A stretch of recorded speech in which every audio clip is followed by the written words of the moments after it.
Bonjour, me revoilà par ici et aujourd'hui j'ai envie de poursuivre en fait, l'épisode de la semaine dernière où je vous parlais des émotions. Parce qu'il y a un élément important, c'est que, je vous disais que les émotions sont des messages et derrière ces messages en fait, c'est une demande de répondre à nos besoins. Par exemple, quand on a peur, si on prend les émotions principales, quand on a peur, on a besoin d'être rassuré, on a besoin de se sentir en sécurité. Quand on est triste, on a besoin d'être, consolé. Quand on est en colère, on a besoin d'être respecté.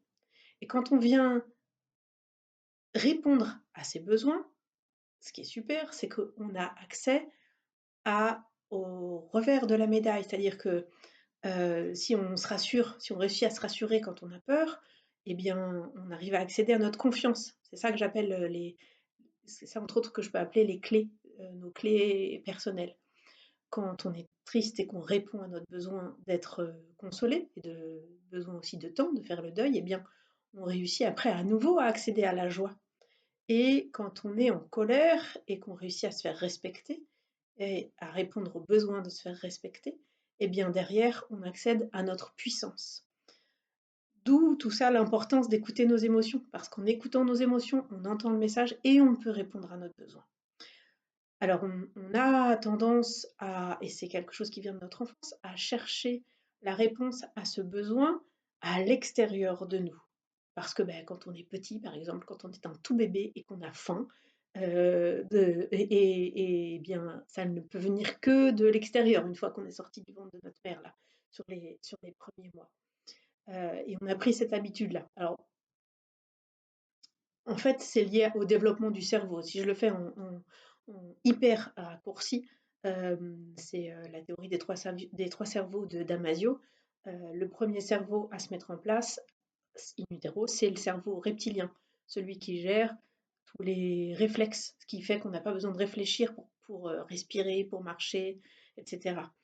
Le second, c'est le cerveau limbique et c'est lui qui gère les émotions. Et le troisième, c'est le cortex. Et le cortex préfrontal, il n'est «mature» entre guillemets qu'aux alentours de 7 ans. C'est pour ça qu'on parle de l'âge de raison autour de 7 ans. Et donc ça veut dire aussi qu'avant 7 ans, on se prend tout de plein fouet, toutes les émotions. C'est comme ça en fait qu'on vit le monde, par le côté émotionnel.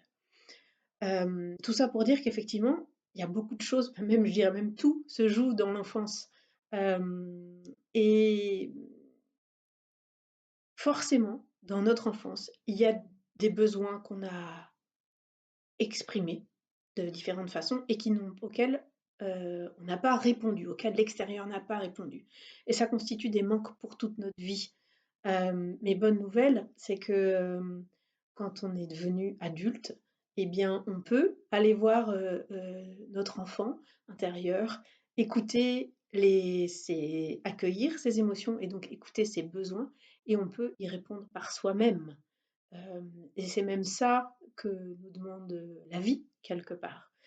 Moi, je suis persuadée que tous les traumas qu'on a vécus dans l'enfance, justement, tous ces moments où on a eu un besoin et auquel il n'a pas été répondu, eh bien, on va rejouer ça dans notre vie ensuite. La vie va nous apporter à nouveau des expériences semblables qui vont nous ramener à l'émotion qu'on a vécue enfant.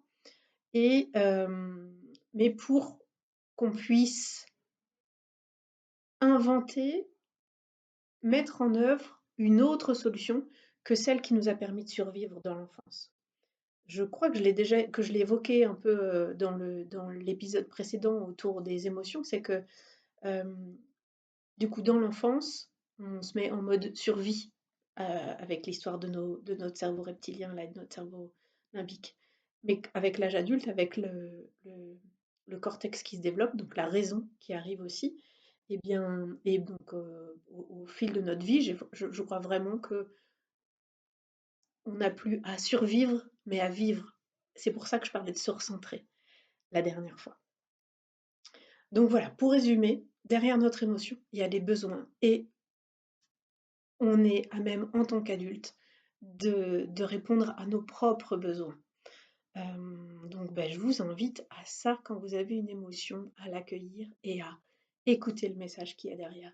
Quel est votre besoin? Quel est le besoin qui n'a pas été entendu? Et comment y répondre? Hem Et bien voilà pour aujourd'hui. Je vous souhaite, une belle journée, une belle soirée, une belle semaine et je vous dis à lundi prochain.